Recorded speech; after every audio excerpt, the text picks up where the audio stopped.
Welcome to VBC on TV news. నేను స్వప్న. ముందుగా ఈనాటి ముఖ్యాంశాలు. విశాఖలో యోగా దినోత్సవాలకు ముఖ్య అతిథిగా ప్రధాని. ఏర్పాట్లపై సీఎస్ సమీక్ష. నోడల్ ఆఫీసర్గా ఎంటీ కృష్ణబాబు. చేనేతల ఆరోగ్య బీమాకు మంత్రి సవిత హామీ. సహకార సంఘం ఎన్నికలు నిర్వహిస్తామని వెల్లడి. ఇంద్రకీలాద్రి కనకదుర్గమ్మకు అరుదైన కానుక. అగ్గిపెట్టెలో పట్టే పట్టుచీర సమర్పించిన సిరిసిల్ల నేతన్న. భారీ చోరీ కేసును ఛేదించిన ద్వారకా క్రైమ్ పోలీసులు. నిందితుడి అరెస్ట్, నగదు బంగారం స్వాధీనం.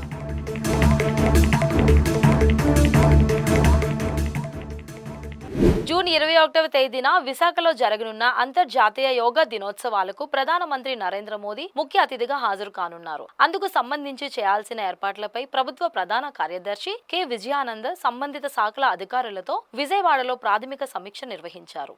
ప్రధానమంత్రి మోదీ సూచనలతో 2014 డిసెంబర్లో ఐక్యరాజ్య సమితి జనరల్ అసెంబ్లీ జూన్ 21వ తేదీన అంతర్జాతీయ యోగా దినోత్సవంగా ప్రకటించగా 2015 జూన్ 21న మొదటి అంతర్జాతీయ యోగా దినోత్సవాన్ని ప్రధాని మోదీ ప్రారంభించారు. ఆ వేడుకల్లో ఒకే వేదిక మీద 35,985 మంది యోగాసనాలు చేసి 2 గిన్నిస్ రికార్డులను నెలకొల్పడం జరిగింది. ఇప్పటి వరకు 10 అంతర్జాతీయ యోగా దినోత్సవాలు నిర్వహించుకోవడం జరిగింది.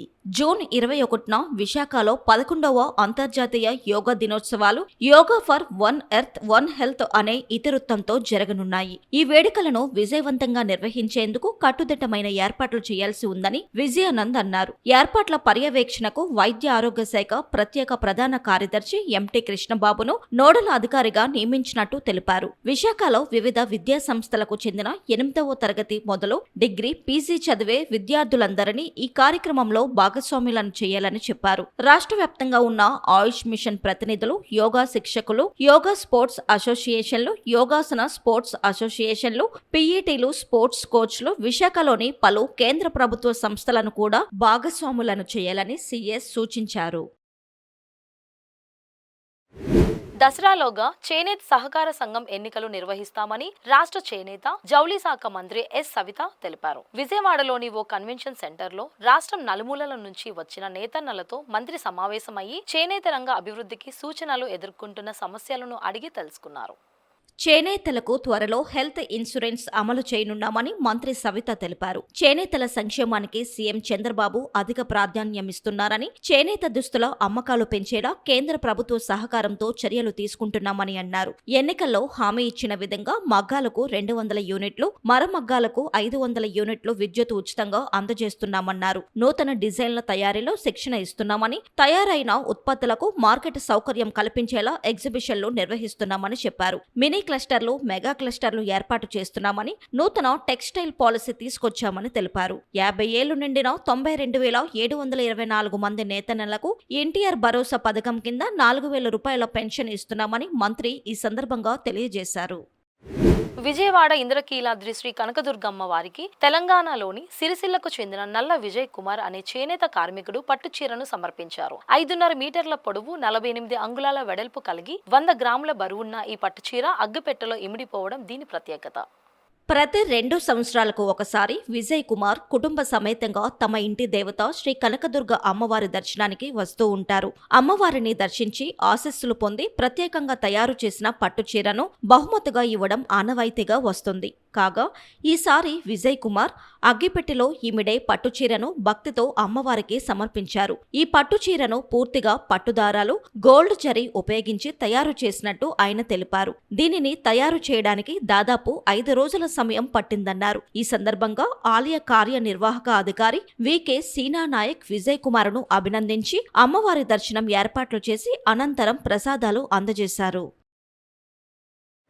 విశాఖలోని Dwaraka Nagar crime police station పరిధిలో మార్చి 1వ తేదీన జరిగిన దొంగతనం కేసును పోలీసులు ఛేదించారు. మధురా నగర్ లోని రాధా మాధవ్ టవర్స్ లో ఉంటున్న మరకాని కృష్ణ, అతని కుటుంబ సభ్యులు ఇంట్లో లేని సమయంలో తాళాలు విరగ్గొట్టి 23 తులాల బంగారం, 1,00,000 రూపాయల నగదు అపహరించిన కేసులో నిందితుడిని హైదరాబాద్ కు చెందిన తిప్పారాజు రామకృష్ణగా గుర్తించి అరెస్ట్ చేసినట్టు crime ACP Mohan Rao media సమావేశంలో తెలిపారు. అపహరించిన సొత్తును హైదరాబాద్ లో ఉంటున్న నిందితుడి సోదరి భాగ్యమ్మ, మేనల్లుడు అశోక్ వద్ద దాస్తూ ఉంటాడని తెలిపారు. ఈ కేసులో 10,000 రూపాయల నగదు స్వాధీనం చేసుకున్నామని, అలాగే హైదరాబాద్ ఎస్ఆర్ నగర్ పోలీసులు వారిరువురి నుంచి 3,40,000 రూపాయల నగదు, 50 గ్రాములు 26 గ్రాముల చొప్పున 2 బంగారు నెక్లెస్లు, 7 గ్రాముల చివరింగుల జత స్వాధీనం చేసుకున్నట్టు తెలిపారు. నిందితుడు ఇప్పటి వరకు 2 తెలుగు రాష్ట్రాల్లో కలిపి 79 ఇళ్లలో చోరీలకు పాల్పడినట్టు వెల్లడించారు. నిందితుడిని కోర్టులో హాజరుపరిచి జ్యుడిషియల్ రిమాండ్కు తరలించినట్టు పేర్కొన్నారు.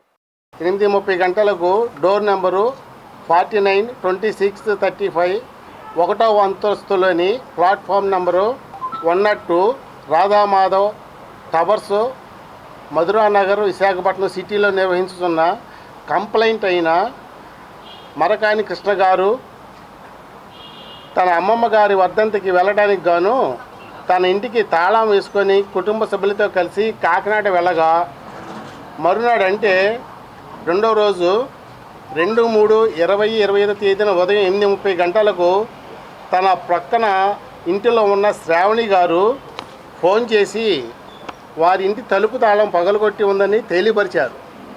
దాని మీద వెంటనే కంప్లైంట్ తన కుటుంబ సభ్యులను తీసుకొని కాకినాడ నుండి బయలుదేరి మధ్యాహ్నం 12 గంటలకు తన ఇంటికి చేరుకొని తన ఇంటిలోకి వెళ్ళి చూడగా తన ఇంటి బెడ్రూమ్లోని మంచం మీద వారి బీరువా పట్టుకొని పెట్టినట్లు మరియు బీరువా తలుపు పగలగొట్టి ఉందని, తన బీరువా నందు ఉంచిన బంగారు ఆభరణాలు సుమారు 23 తులాలు మరియు 1 లక్ష నగదు మొత్తం 6,75,000 రూపాయలు విలువైనవి కనిపించకుండా పోయినాయని, మరియు సదరు బంగారము మరియు డబ్బులు ఎవరో గుర్తు తెలియని నేరస్తులు తన ఇంటిలోకి తలుపు తాళం పగలగొట్టి ప్రవేశించి దొంగిలించారని ద్వారకా క్రైమ్ పోలీస్ స్టేషన్ నందు ఫిర్యాదు చేశారు. దాని మీద కంప్లైంట్ గారు 2/3/25 తేదీన క్రైమ్ నెంబరు 33/25 అంటే సెక్షన్ 331 క్లాజ్ 4, 305 క్లాజ్ ఏ బిఎన్ఎస్ యాక్ట్ కింద కేసు నమోదు చేయడం జరిగింది. దాని తర్వాత డీసీపీ క్రైమ్ శ్రీ లతామాధురి గారు, అలాగే నేను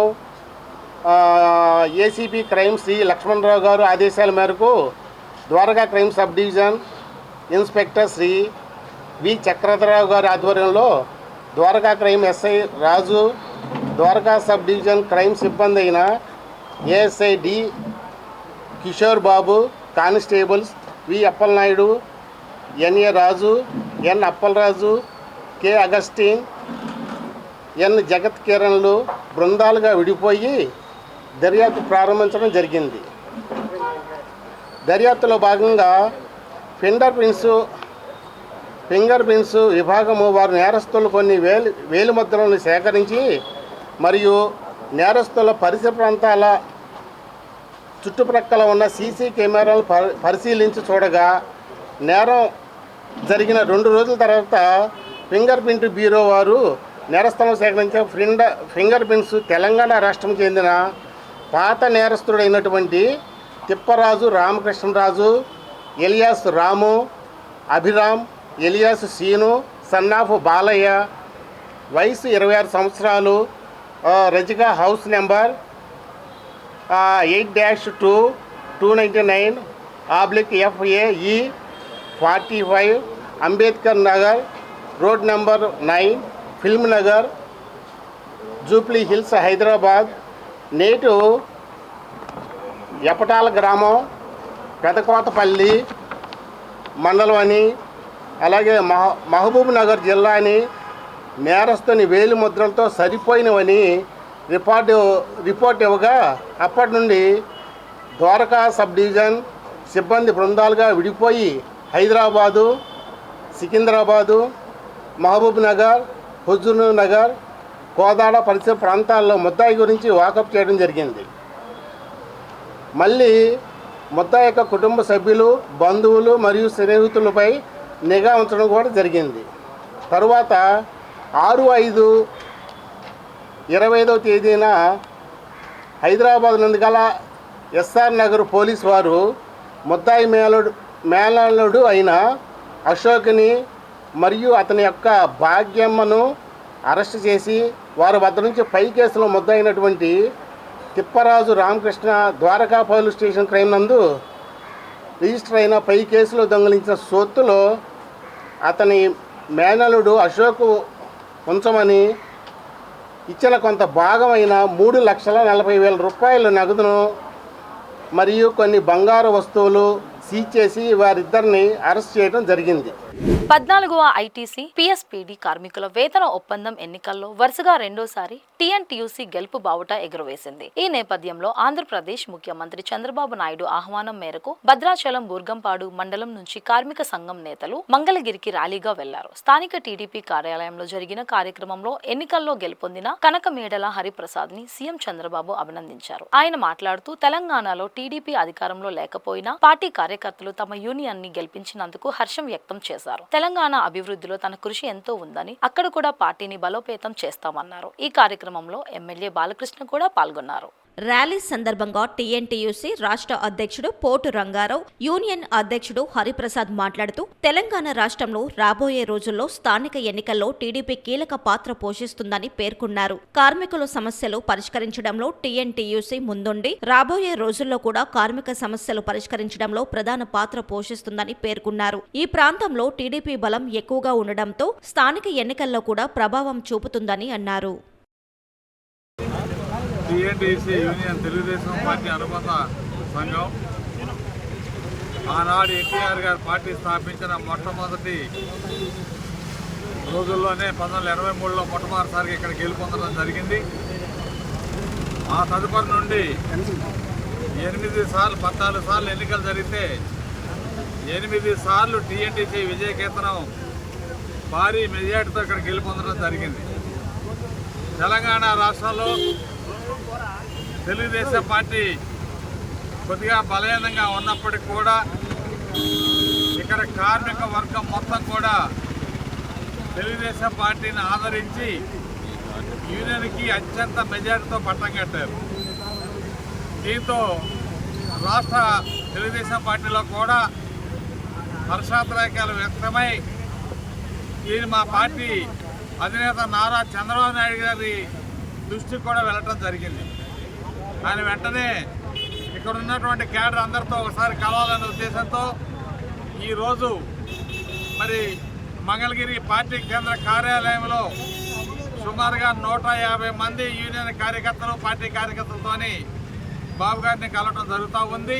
అదేవిధంగా 14వ వేతన ఒప్పందానికి జరిగినటువంటి 14వ ఎన్నికల్లో కూడా మరలా కార్మికులు టీఎన్టీసీ మిత్రపక్షాలకే 60 ఓట్ల పైగా మెజారిటీతో పట్టం కట్టడం జరిగింది. ఇదంతా కూడా టీఎన్టీయూసీ కోట్రంగారావు గారి నాయకత్వంలో వారు ఎన్నో సంక్షేమ కార్యక్రమాలు చేయడం జరిగింది. ఆ తదనంతరం వచ్చినటువంటి నాయకత్వంలో మా టీము ఐకమత్యంతో మా టీం అందరూ కూడా కృతనిశ్చయంతో పనిచేయటం వల్ల రెండవసారి ఈ మన మిల్లులో టీఎన్టీయూసీ జయకేతనం ఎగరవేయడం జరిగింది.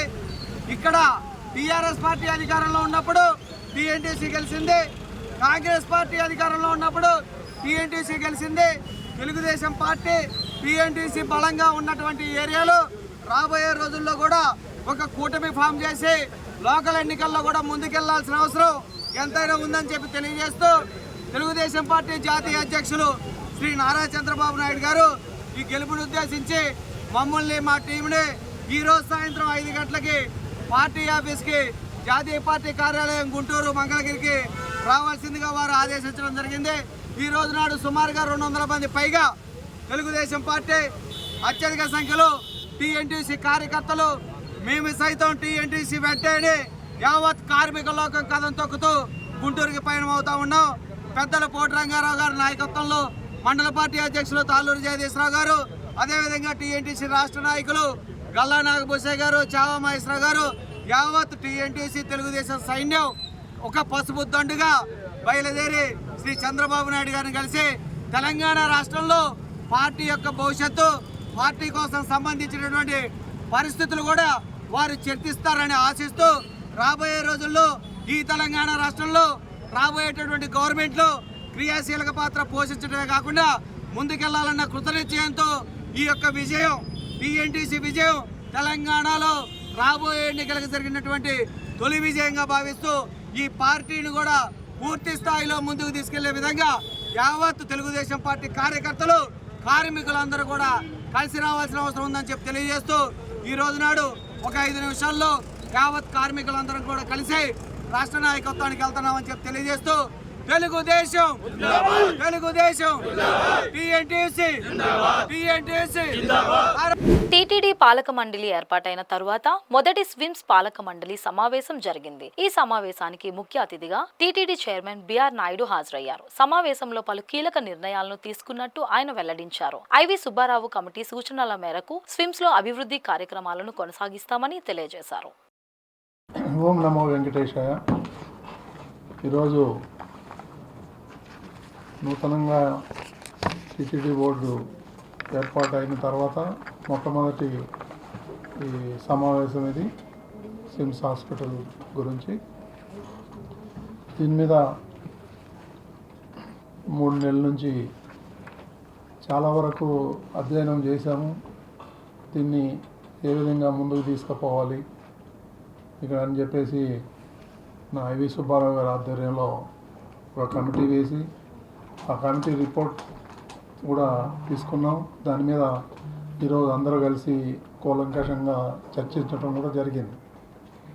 అందులో చాలా విషయాలు ఉన్నాయి, చాలా డెవలప్ చేయాల్సింది ఉంది, దీన్ని ఇంకా ముందుకు తీసుకుపోవాల్సిన అవసరం ఎంతైనా ఉంది అని ఒక నిర్ణయానికి వచ్చాం.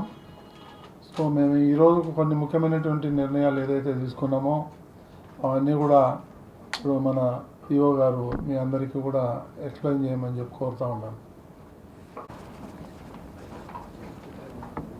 స్విమ్స్ అనేది చాలా ప్రెస్టీజియస్ ఇన్స్టిట్యూట్.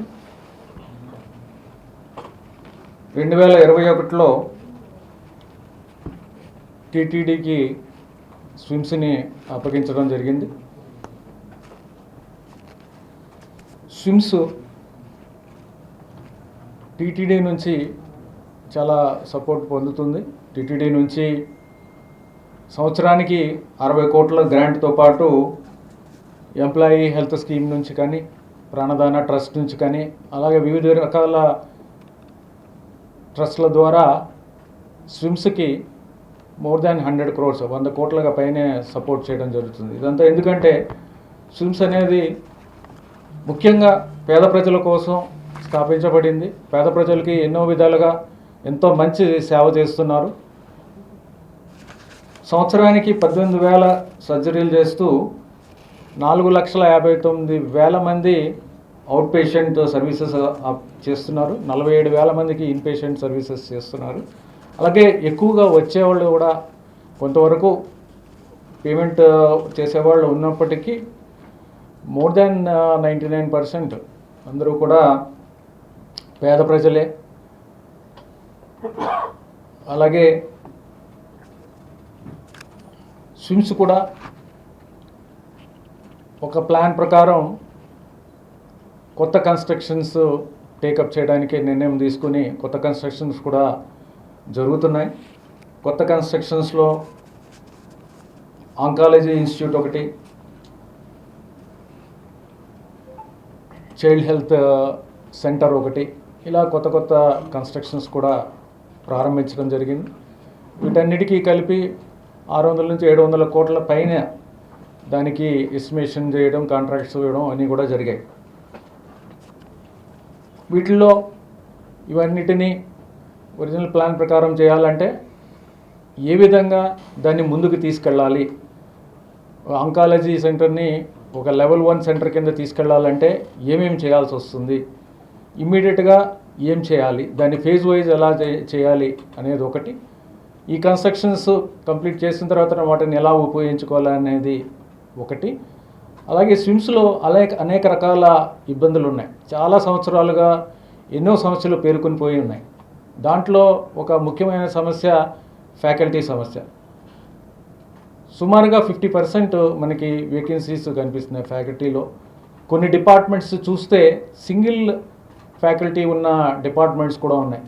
పెద్ద పెద్ద డిపార్ట్మెంట్స్, వేల కొద్ది పేషెంట్స్ చూసే డిపార్ట్మెంట్స్లో కూడా సింగిల్ పర్మనెంట్ ఎంప్లాయీస్ ఉన్న పర్మనెంట్ ప్రొఫెసర్స్ లేకపోతే అసిస్టెంట్ ప్రొఫెసర్స్ అసోసియేట్ ప్రొఫెసర్స్ ఉన్న కేటగిరీ ఉన్న డిపార్ట్మెంట్స్ కూడా ముఖ్యమైన డిపార్ట్మెంట్స్ ఉన్నాయి. సో వీటన్నిటినీ ఏ విధంగా మనము అడ్రస్ చేసుకొని భవిష్యత్తులో ఏ విధంగా మెరుగైన సేవలు మనము అందించగలము అనే దాని మీద ఎక్స్పర్ట్ కమిటీని వేయడం జరిగింది. ఎక్స్పర్ట్ కమిటీలో ఐవి సుబ్బారావు గారు ఉన్నారు, తర్వాత రామోజీ గారు, సత్యనారాయణమూర్తి గారు, విజయ్ కుమార్ గారు, వీరందరూ కూడా తమ ఎంతో ముఖ్యమైన సమయాన్ని దీనికోసం వెచ్చించి వారు చాలా మంచి రిపోర్ట్ ఇచ్చారు, సజెషన్స్ ఇచ్చారు. ఇవన్నీ కూడా ఈరోజు సిమ్స్ జీబీ మీటింగ్లో డిస్కస్ చేయడం జరిగింది. గవర్నమెంట్ సైడ్ నుంచి కూడా స్పెషల్ సిఎస్ హెల్త్ కృష్ణబాబు గారు కూడా ఉన్నారు. సో వారు కూడా కొన్ని సజెషన్స్ ఇచ్చారు. వీటన్నిటినీ దృష్టిలో పెట్టుకొని కొన్ని విషయాల మీద ఈరోజు డిస్కస్ చేయడం జరిగింది. వాటిలో ఈ 597 పోస్టులు ఫ్యాకల్టీ పొజిషన్స్ ఖాళీగా ఉన్నాయి స్విమ్స్లో. వాటిల్లో ఫ్యాకల్టీ చూస్తే 100 పోస్టులు ఖాళీగా ఉన్నాయి ముఖ్యమైనవి. నర్సులు 434, పారామెడికల్ స్టాఫ్ 15, అడ్మినిస్ట్రేషన్ ఫైనాన్స్ చూస్తే 48, మొత్తం మీద 597 పోస్టులు మనము ఇమ్మీడియట్గా అవసరం ఉంటుందనేది ఎక్స్పర్ట్ కమిటీ కూడా చెప్పడం జరిగింది. దీనికి అదనంగా మనకి ఫైనాన్షియల్ బర్డెన్ ఒకటి టీటీడీ తరపు నుంచి ఇవ్వాల్సి వస్తుంది. రెవెన్యూ భూ సమస్యలపై తక్షణం చర్యలు తీసుకోవాలని శ్రీకాకుళం జిల్లా కలెక్టర్ స్వప్నిల్ దినకర్ పున్కర్ తహసీల్దార్లను ఆదేశించారు. వివిధ శాఖలకు సంబంధించి రెవెన్యూ భూ సమస్యలు, మ్యూటేషన్లపై జిల్లా అధికారులు, తహసీల్దార్లతో ఆయన జాయింట్ కలెక్టర్ ఫర్మాన్ అహ్మద్ ఖాన్తో కలిసి సమావేశం నిర్వహించారు. రెవెన్యూ భూ సమస్యలపై తహసీల్దార్లు దృష్టి సారించాలని కలెక్టర్ ఆదేశించారు. శ్రీకాకుళం జిల్లాలో వివిధ విభాగాలకు, శాఖలకు అవసరమైన భూములను మండలాల్లో గుర్తించి కేటాయింపులు చేసి ఉపయోగంలో లేని భూములను గుర్తించాలని తహసీల్దార్లను ఆదేశించారు. తీర ప్రాంత తహసీల్దార్లు సిఆర్జెడ్ నిబంధనలపై పూర్తి అవగాహన కలిగి ఉండాలని, ఏ ప్రాంతం వరకు శాశ్వత, తాత్కాలిక నిర్మాణాలు ఉండాలనే నిబంధనను తప్పక పాటించాలన్నారు. అలాగే అటవీ చట్టాలను కూడా పరిగణనలోకి తీసుకోవాలని చెప్పారు. పర్యాటక శాఖ, పరిశ్రమలు, ఏపీఐఐసి తదితర శాఖల అధికారులు సిఆర్జెడ్, అటవీ చట్టాలు, జాతీయ రహదారుల చట్టాలకు లోబడి భూ కేటాయింపులు, నిర్మాణాల అనుమతులు ఇవ్వాలని స్పష్టం చేశారు. ఈ సదస్సులో రెవెన్యూ శాఖ అధికారులు, ఇతర శాఖల జిల్లా అధికారులు పాల్గొన్నారు. తిరుమల శ్రీవారి గోవింద నామాలను ఓ సినిమాలో పాటగా చిత్రీకరించి అవహేళన చేయడంపై శ్రీవారి భక్తులు ఆగ్రహం వ్యక్తం చేస్తున్నారు. గోవింద నామాలను ర్యాప్ సాంగ్ లా చిత్రీకరించిన చిత్రం యూనిట్ పై పూతల పట్టు ఎమ్మెల్యే కలికిరి మురళీమోహన్ నిప్పులు చెరిగారు. దక్షిణాది రాష్ట్రాల నుంచి పెద్ద ఎత్తున స్వామివారి దర్శనానికి భక్తులు వస్తూ ఉంటారని, అలాంటి ప్రాంతం నుంచే గోవింద నామాలను అవహేళన చేస్తూ పాటను చిత్రీకరించడం ఎంతవరకు సమంజసమని ప్రశ్నించారు. తమిళనాడు ప్రభుత్వం జోక్యం చేసుకుని వెంటనే ఆ పాటను చిత్రంలో నుంచి తొలగించాలని, ఆ తర్వాతే చిత్రాన్ని రిలీజ్ చేయాలని ఆయన డిమాండ్ చేశారు. ఇప్పుడే గౌరవ బోర్డు సభ్యులు భానుప్రకాష్ రెడ్డి గారు శ్రీవారి దర్శనార్థం వచ్చినప్పుడు గోవింద నామాలని అవహేళన చేస్తూ ఒక సినిమా పాటని రూపొందించినటువంటి విషయాన్ని చర్చించడం జరిగింది. ఇది స్వామివారి భక్తుల్ని అవహేళన చేయడమే. కోట్లాది మంది హిందువుల మనోభావాల్ని వ్యాపారంగా చూడడమే. గోవింద నామాలంటే పవిత్రమైనటువంటి స్వామివారికి సహస్రనామాలు ఉన్నాయి. శ్రీ వెంకటేశ్వర స్వామివారిని కొలిచే భక్తులు వెంకటేశ్వర స్వామివారిని సహస్రనామాలతో కొలుస్తారు. వాటిని శ్రీవారి నామాలుగా పవిత్రంగా భావిస్తారు. భారతదేశంలో, ముఖ్యంగా దక్షిణ భారతదేశంలో తమిళులకి అత్యంత ఇష్టమైనటువంటి దేవుడు శ్రీ వెంకటేశ్వర స్వామి వారు. పురటాసి మాసం వస్తే పుట్టల్లోంచి చీమలు వచ్చినట్టుగా తండోపతండాలుగా వచ్చి తిరుమల శ్రీవారిని, మలయప్పని దర్శనం చేసుకెళ్తారు. అయితే అదే ప్రాంతం నుంచి ఒక సినిమాలో గోవింద నామాలని అవహేళన చేస్తూ, అపచారం చేస్తూ తీసినటువంటి పాటని వెంటనే తొలగించాలని చెప్పి డిమాండ్ చేస్తున్నాం. తమిళనాడు ప్రభుత్వం కూడా జోక్యం చేసుకోవాలి. సినిమా అనేది సర్టిఫికేట్ ఆధారంగా ఉంటుంది. ఖచ్చితంగా ఆ సర్టిఫికేట్ ఇష్యూ చేసే ముందు ఆ పాటను తొలగించిన తర్వాతనే సినిమా రిలీజ్ చేసే విధంగా తమిళనాడులో ఉన్నటువంటి సెన్సార్ బోర్డు కానీ అదేవిధంగా తమిళనాడు రాష్ట్ర ప్రభుత్వం కానీ చర్యలు తీసుకోవాలి. ఇది ఒక ఆంధ్రప్రదేశ్తో ముడిపడినటువంటి వ్యవహారం కాదు. దక్షిణ భారతదేశంలో అత్యధిక మంది భక్తులు తిరుమల మలయప్ప స్వామి దర్శనం కోసం తమిళనాడు నుంచే వస్తుంటారు. అక్కడ ఉన్నటువంటి భక్తుల మనోభావాలు కూడా దెబ్బతిన్నట్టే. నా ఒరుదా సొన్నా అరువిల్లప్ప ఉనికి అరువిల్లప్ప అరువిల్ల పాతుకొబ్బా వెంకటేశ్వర స్వామితో ఆటలో మంచిది కాదు. ముడియాదు, ఇదల్లా ముడియాదు. సరియా? ఫస్ట్ అంత పాట కట్ పండుగ అப்புறம் தான் సినిమా రిలీజ్ பண்ணுங்க. எல்லாருக்கும் వణకం. నిత్యం కోట్లాది మంది హిందువులు అత్యంత పవిత్రంగా ఆరాధించే గోవింద నామాలని డిడి హై లెవెల్ అనే తమిళ మూవీలో ఒక ర్యాప్ సాంగ్గా దాన్ని జోడించి కోట్లాది మంది శ్రీవారి భక్తుల మనోభావాలు కించపరిచే విధంగా, బాధపడే విధంగా వివరించారు. వారికి ధైర్యము దమ్ము ఉంటే అన్యమతస్తులకు సంబంధించినటువంటి అల్లాను కానీ జీసస్ క్రైస్ట్ కానీ తీసుకొని ఆ పాటలు జోడించి ఆ కోతి గంతులు ఎగిరే ధైర్యం ఉందా అని చెప్పి నేను ప్రశ్నిస్తున్నాను. నిన్న మేము దీని మీద లీగల్ నోటీస్ కూడా ఇవ్వడం జరిగింది. వారు కానీ వెంటనే దాన్ని ఆ పాటలో ఈ పవిత్ర నామాలు కానీ తొలగించకపోతే వారి మీద క్రిమినల్ కేసుతో పాటు 100 కోట్ల రూపాయల డెఫర్మేషన్ సూట్ కూడా నేను మా అడ్వకేట్ అజయ్ కుమార్ ద్వారా వారికి పంపించడం జరిగింది. వారు నిన్న మాట్లాడుతూ మమ్మల్ని ఎవరు అడ్డుకునేది, మమ్మల్ని ఎవరు అడ్డుకోలేరు, మేము కొండకు వస్తాం, కొండకు కూడా నేను భక్తుడు అంటున్నారు. నీకు ధైర్యము దమ్ము ఉంటే అలిపిరి దగ్గర అడుగుపెట్టు. క్షమాపణ చెప్పకుండా ఆ సినిమాలో ఆ లిరిక్స్ ని తొలగించకుండా నువ్వు టైం చెప్పి రా, నువ్వు ఎలా కొండకు అడుగు పెడతావో చూస్తాం. ఏ తమాషా అనుకుంటున్నావా? హిందూ సింహాలతో ఆడుకోవద్దు. డబ్బుంది కదా అని చెప్పి అహంకారంతో నువ్వు గోవింద నామాల్ని అవహేళన చేసే దిశగా నీ సినిమాలో నువ్వు దాన్ని పాడించి, రాయించి, ఎగిరించి ఇలాంటి అసభ్యకర పనులు చేసావు. జాగ్రత్తగా ఉండు, జరగబో పరిణామం చాలా తీవ్రంగా ఉంటుందని చెప్పి ఆ సినీ యూనిట్ ని ఎవరెవరు గోవింద నామాల్ని అవహేళన చేశారో వాళ్ళందరినీ నేను తీవ్రంగా హెచ్చరిస్తున్నాను.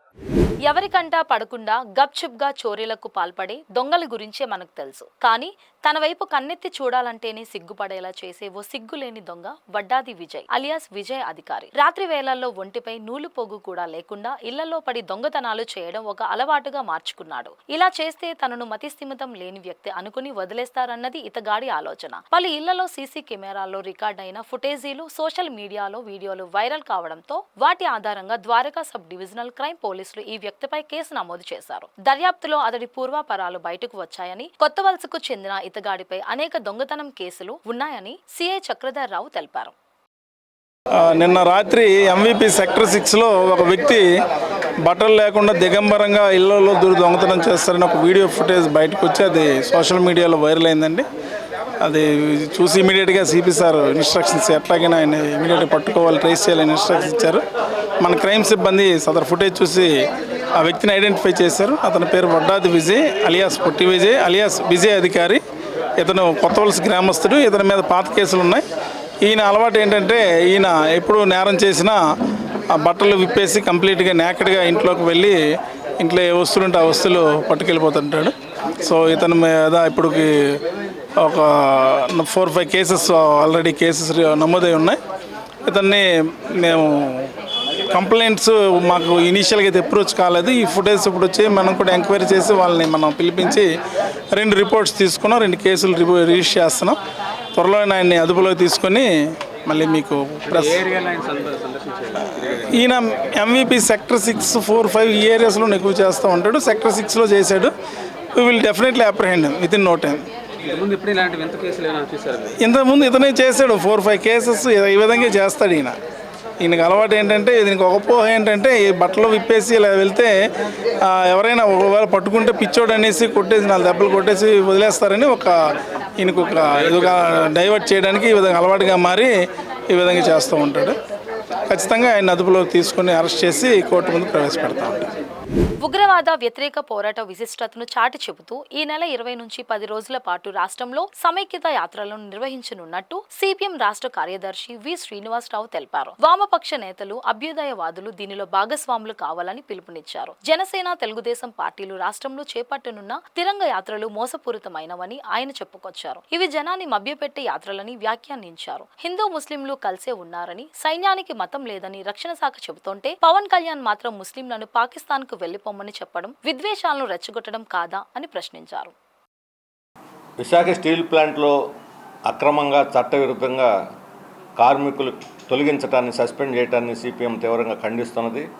కేవలం లంచ్ అవర్లో మీటింగులకి హాజరయ్యారనేటువంటి నెపంతో వాళ్ళని 4 కార్మికులను తొలగించారు. ఒక 7 కార్మిక నాయకులకి నోటీసులు ఇచ్చారు. వాళ్ళకి ఎలాంటి సంజాయిషి, తొలగించిన వాళ్ళు సస్పెండ్ చేసిన వాళ్ళకి ఎలాంటి సంజాయిషి అడగలేదు, వివరణ అడగలేదు. ఏకపక్షంగా తొలగించడం ఇది స్టీల్ ప్లాంట్ని కాపాడేటువంటి పద్ధతి కాదు. 3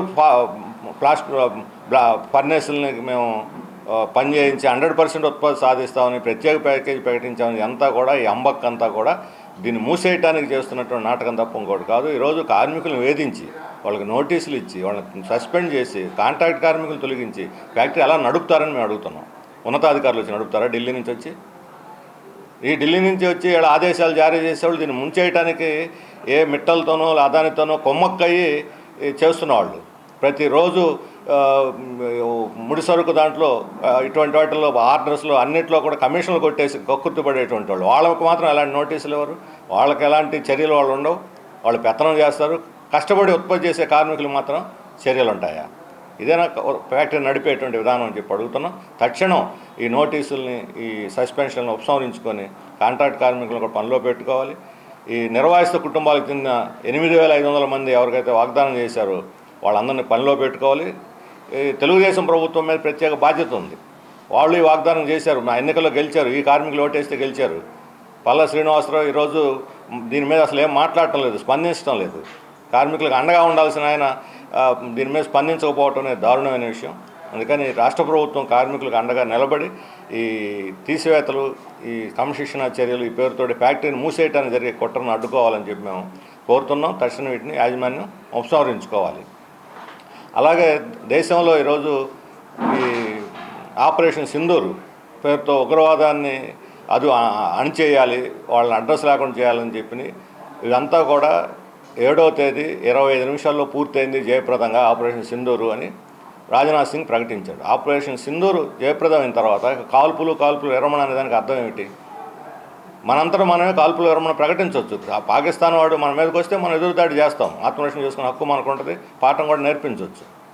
కానీ మొత్తం పాకిస్తాన్ సంగతి తెలుస్తాము, పీఓకే ఆక్రమించుకుంటామని బయలుదేరి సడన్గా డొనాల్డ్ ట్రంప్ ఇద్దరు కాల్పుల విరమణ పాటిస్తున్నారని ఆయన ప్రకటించాడు. ఆయన విశ్వగురులాగా ఉన్నాడు. ఇప్పుడు మోడీకి విశ్వగురు అంటే డొనాల్డ్ ట్రంపే. దాని మీద బీజేపీ కానీ కేంద్ర ప్రభుత్వం ఖండించలేదు. ఇప్పుడు పదే రోజు మాట్లాడుతున్నాడు. కాశ్మీర్లో మధ్యవర్తిత్వం చేస్తానంటున్నాడు. 3వ దేశం వద్దనేది మన పాలసీ. అలాగే ఇప్పుడు డిన్నరు పాకిస్తాన్ ఇండియాకి డిన్నర్ పెడతాడట ఆయన. చేయమనండి డిన్నరు, ప్రజలకు ఏం చెప్పుకుంటారు వీళ్ళు? చెప్పే మాటలకి చేస్తున్న పనులకి సంబంధం రెచ్చగొట్టే జనాల్ని, విద్వేషాలు రెచ్చగొట్టి దేశాన్ని బలహీనపరిచి హిందూ ముస్లిం తేడా తీసుకొచ్చి ఒక ముస్లిం అమ్మాయి అధికార ప్రతినిధిగా రక్షణ శాఖ తరఫున ప్రకటనలు చేస్తే ఆమె ఉగ్రవాద సోదర. చనిపోయినటువంటి ఒక టూరిస్ట్ కలనలు భార్య ముస్లింలు నా సోదరులు అందరం ఒకటే అని అన్నందుకు ఆమెను ట్రోల్ చేస్తారా? లేకపోతే అధికార ప్రకటన చేసిన విక్రమ్ మిస్త్రీ మీద వాళ్ళ కూతుర్ని మీరు ట్రోల్ చేస్తారు. ఇదంతా ఆర్ఎస్ఎస్ ఈ చతుష్టయం చేసేటువంటి ఒక అవమానకరమైన విషయం, భారతీయ సంస్కృతికి వ్యతిరేకం. ఇలాంటి వాళ్ళందరినీ వెనకేసుకొచ్చి ఇప్పుడు ఇక్కడ ఉన్నటువంటి తెలుగుదేశం, జనసేన వీళ్ళు కూడా మేము తిరంగ యాత్ర పెడతామన్నారు. తిరంగ యాత్ర అనేది మోసపూరిత యాత్ర, జనాన్ని మభ్యపెట్టేటువంటి యాత్ర. తిరంగ యాత్రలతో మీరు జనాన్ని మభ్యపెట్టలేరు, వాస్తవాలు చెప్పాలి జనానికి. అబద్ధాలతో జనాన్ని ఎక్కువ రోజులు నడపలేరు. ఒకవైపు రక్షణ శాఖ హిందూ ముస్లింలు కలిసి సమైక్యంగా ఉన్నారు, మేము లౌకిక సైన్యానికి మతం లేదు, మేము సెక్యులరు, మాది రాజ్యాంగ ప్రకారం నడుచుకుంటామని రక్షణ శాఖ ప్రకటిస్తే, ఇక్కడ పవన్ కళ్యాణ్ మాత్రం హిందువులు ముస్లింలు విభజన చేసుకొచ్చి మేము హిందువులు, మీరు ముస్లింలు, మీరు వేరే పాకిస్తాన్కి వెళ్ళిపోండి, మేము ఇక్కడ ఉంటామని ఈ రకమైనటువంటి విద్వేషాలు రెచ్చగొడుతున్నారు. నిజమైన హిందువు అని ఆయన అనుకుంటే చేయాల్సిన పనులు 2: 1 కుల వ్యవస్థకు వ్యతిరేకంగా పోరాడాలి, 2 మత సామరస్యం కోసం పోరాడాలి, దానికోసం కృషి చేయాలి. ఈ 2 చేయనివాడు హిందూ ఎలా అవుతాడు? ఈ వార్తలు ఇంతటితో సమాప్తం. మరిన్ని విశేషాలతో మళ్ళీ కలుద్దాం.